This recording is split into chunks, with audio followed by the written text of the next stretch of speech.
It's the day after Thanksgiving, better known as Black Friday. As a retail employee, it's the most dreaded day of the year for me. Hordes of crazed shoppers looking for deals descend on the store like locusts. My manager has us all come in extra early to prepare, but I don't think anything can prepare us for the madness that is about to ensue. The morning starts out slow, just a few customers trickling in when we unlock the doors at 5 a.m. But soon, a steady stream starts to form outside as more and more people line up in anticipation. Right before opening, there must be at least 200 people crowded around the entrance. I gulp nervously, knowing that I'm about to let the floodgates open. As soon as my manager slides up the gate and unlocks the door, the crowd surges forward like cattle being let out to pasture. People are shoving and pushing, trying to get in first to get the best deals. It's so packed that I can barely move without bumping into someone. All around me is a sea of frenzied faces. I make my way to the electronics department, where the big ticket items like TVs and game consoles are located. A swarm of shoppers is already grabbing items off the shelves and out of each other's carts. Fights start breaking out over the last PlayStation 5 in stock. My coworker gets shoved to the floor violently by a man trying to snatch a laptop from her hands. Chaos reigns. By mid-morning, the store is in complete disarray. Shelves are stripped bare, displays are toppled over, and merchandise is strewn all over the floor. People are camping out in the aisles, refusing to give up their spots. I have to constantly repeat, excuse me, just to squeeze through without stepping on anyone. At one point, I trip over a warm body lying motionless underneath a pile of blankets. For a second, I worry someone has been trampled to death before the heap stirs and a disheveled head pokes out. Things only get worse as the day goes on. Every new sale or promotion seems to whip the mass into an ever-increasing frenzy. People abandon their carts mid-aisle to rush toward the latest deal like starving Pyron has after fresh meat. Actual fistfights start breaking out near the packaged meat section. Security struggles to maintain control while being overwhelmed. By evening, the store looks post-apocalyptic. Garbage and empty boxes everywhere, ransacked displays and shelves, merchandise scattered across the floor. I've somehow made it through my shift in one piece, but I've never felt more defeated and drained. My faith in humanity is shaken after witnessing the ugly sides people can devolve into. As we finally close up shop and kick out the last few stragglers, I look around at the destruction and chaos left behind. This is supposed to be the start of the holiday season, a time for cheer and goodwill, but it feels like I've just survived a war zone. I don't know if it was worth all the carnage for a cheap TV or the latest gadget. All I know is that I'm scarred from what I experienced inside these walls today. Black Friday has lived up to its ominous name. I don't know if I can ever look at the holidays the same way again after surviving this nightmare.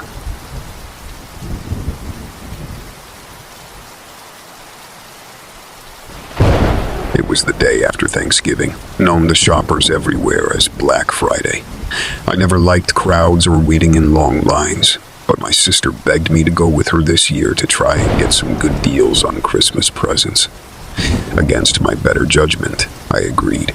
We arrived at the mall before sunrise, hoping to be one of the first ones through the door when it opened at 5 a.m. Even in the dark pre-dawn hours, the parking lot was jam-packed with cars full of other eager shoppers waiting for the same bargains we were. As we walked from our car to the mall entrance, I noticed a strange quietness in the chilly November air. It seemed almost supernatural, like the calm before a storm. At exactly 5 a.m., the mall gates slowly opened to the swelling crowd. As soon as there was room enough to squeeze through, people began flooding into the mall, dangerously pressing and jostling each other. My sister and I managed to stay together as we surged through the entrance with the frenzied mob. Once inside, all hell broke loose. People were sprinting in every direction, frantically trying to get to the best sales first. I got knocked around like a pinball as massive hordes of shoppers ran into me from all sides. My sister and I linked arms. determined not to be separated. The crush of crazed customers was terrifying. People were grabbing and clawing at merchandise, shouting and arguing over items. I saw two women get into a vicious brawl over the last flat-screen TV, pulling hair and drawing blood. Security guards tried to break it up as a crowd gathered to watch the spectacle. My sister dragged me to the toy section where we encountered utter chaos. Parents were snatching every popular toy in sight, trampling over anything in their path. One angry dad flipped over an entire display of action figures when they ran out. Children were wailing and crying all around us as toys were ripped from their hands by more aggressive adults. I started to feel panicked and trapped. "We need to get out of here," I shouted at my sister over the din. She shook her head and pressed forward into the fray. I reluctantly followed, not wanting to abandon her. The crush of bodies grew tighter, like a mosh pit at a heavy metal concert. I could hardly breathe as the crowd constricted around me. I looked for an exit, but saw only a mass of writhing shoppers in every direction. Suddenly, the power cut out, plunging the mall into darkness. A few emergency lights flickered on, creating an eerie dim glow over the pandemonium. People screamed and shoved harder in the fading light. I heard glass shattering somewhere close. "Sis, we are going to get trampled," I cried out, feeling myself stumble and nearly go down under the force of the mob. My sister's grip on my arm was now painfully tight. In that terrifying moment, I genuinely feared for my life. We were drowning in a churning sea of insane shoppers who in their frenzy would think nothing of walking right over our crushed bodies. Summoning all my strength, I muscled my way through the pressing throng, hauling my sister along with sheer adrenaline. I plowed through the crowd, elbows flying, dragging both of us closer to an exit sign glowing faintly ahead. We finally broke free from the thick of the crowd, and I pushed through an emergency door, setting off alarm bells. We stumbled out into the cold morning air, gulping it down gratefully. My heart was pounding as the fear of being trampled to death slowly released its grip on me. I bent over, hands on my knees, wheezing. My sister stood silently next to me, appearing as shaken as I felt. Her face was drained of color, and her hair was tangled from where people had grabbed at it. I noticed her elbow was bleeding from being scraped along the floor at one point. "No present is worth that insanity," I declared hoarsely. She nodded, looking back at the mall doors from which muffled screams and shouts could still be heard faintly. "Let's just go home," she agreed with a shiver. We turned our backs on the chaos and hurried to our car, grateful to escape with our lives on Black Friday. Going forward, I will avoid holiday shopping at all costs.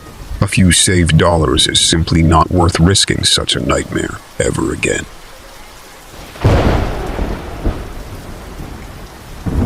It's Black Friday once again, the day after Thanksgiving when shoppers go crazy trying to get the best deals on Christmas gifts. I've never liked crowds or shopping much, but my wife Lisa loves it. She lives for days like this. For weeks, she's been planning out what stores to hit first and what items she absolutely has to get. Me, I'd rather avoid the madness altogether, but Lisa insists I come along to help carry bags and load up the car. She promises me it won't be that bad. Famous last words. We arrive at the mall right as it opens at 6 a.m. The parking lot is already packed with cars jammed into every available space. People are lined up outside, waiting for the doors to open. Lisa is practically giddy, bouncing on her heels in anticipation. Me, I feel my palms getting sweaty and my throat going dry. As soon as those doors open, we, along with the horde of frenzied shoppers, stream into the mall. It's total chaos inside. People are rushing in every direction, jostling and shoving to get to the best deals first. Lisa darts from store to store, grabbing everything in sight. I struggle to keep up with her, clutching armfuls of shopping bags. We fight our way through throngs of wild-eyed shoppers to get to each new shop. It's like being caught in a herd of stampeding cattle. I'm tossed around violently, smacked by purses and elbowed in the ribs. By the time we've hit 5 stores, I'm exhausted and ready to call it quits. But Lisa is just getting started. She insists we push forward to get the biggest doorbuster deals. The crowds seem to be growing even larger and more aggressive. People are literally wrestling over items, throwing punches and clawing at each other's faces. One woman is dragged out by security, kicking and screaming that someone stole her 65-inch TV. It's disgusting, yet Lisa urges me on unfazed, obsessed with scoring more loot. By mid-morning, I've had enough. I tell Lisa I need a break, and I'm going to get some water. She barely acknowledges me, focused solely on plunging into the next sales bonanza. As I make my way through throbbing hordes in the direction of the food court, I feel lightheaded and short of breath. Sweat drips down my face. All I want is to get out of this nightmare. Fighting the human tide, I finally reach the food court, which is just as jam-packed as the rest of the mall. People are packed in shoulder to shoulder to shoulder, some looking as dazed and exhausted as I feel. I desperately search for somewhere to sit, but all the tables are taken. Slumping against a wall, I close my eyes, trying to regain composure. But there is no escape from the constant press of bodies and deafening roar. Panic rising, I decide to get out while I still can. I'll text Lisa that I'm heading to the car. She'll be upset, but I don't care. I need to leave now. Turning to go, I feel a sudden blinding pain explode across the back of my skull. Stars flash before my eyes as I crumple to the ground. Around me, people gasp, but no one stops. They keep surging forward, driven by their crazed desire for things. My head pounding, I look up to see a man holding the TV he just cracked me with to clear a path. He steps over my body without a glance back. I try to stand, but my legs are rubbery and nauseous waves wash over me. On my hands and knees now, I start crawling through the forest of feet, heading for what I hope is the exit. I see an opening up ahead, a patch of daylight beyond the mall doors. Summoning my last shreds of strength, I make a final push, and suddenly, I am outside in the cold November air, free from the terrifying stampede.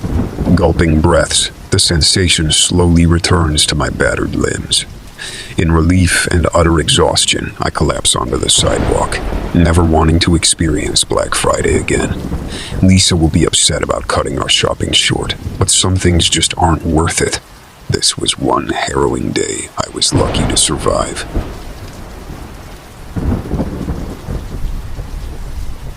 It's finally here, Black Friday. I've been waiting all year for this day. As soon as the stores open, I rush in with the hordes of other deal seekers, ready to battle it out for the best bargains. The crowd is intense, people shoving and shouting, trying to get to the front of the line. I get swept up in the madness, squeezing past people to make my way towards the electronics section. I spot a big screen TV for 70 off. This is what I came for. Just as I reach for the last one on the shelf, someone else grabs it at the same time. We lock eyes, and I see the desperation in this woman's face. Neither of us backs down as we engage in a tug of war over the TV. Suddenly, I'm knocked to the ground by the force of the crowd behind me. The woman darts away with the TV as I struggle to get up without being trampled. No time to worry about that now. I need to keep moving forward. Appliances are next on my list. Again, I battle the relentless crowd, using my elbows to clear a path. A flying fist hits me square in the eye as two men fight violently over a vacuum cleaner. I don't have time for pain. I stumble blindly towards the toy section. It's utter chaos here.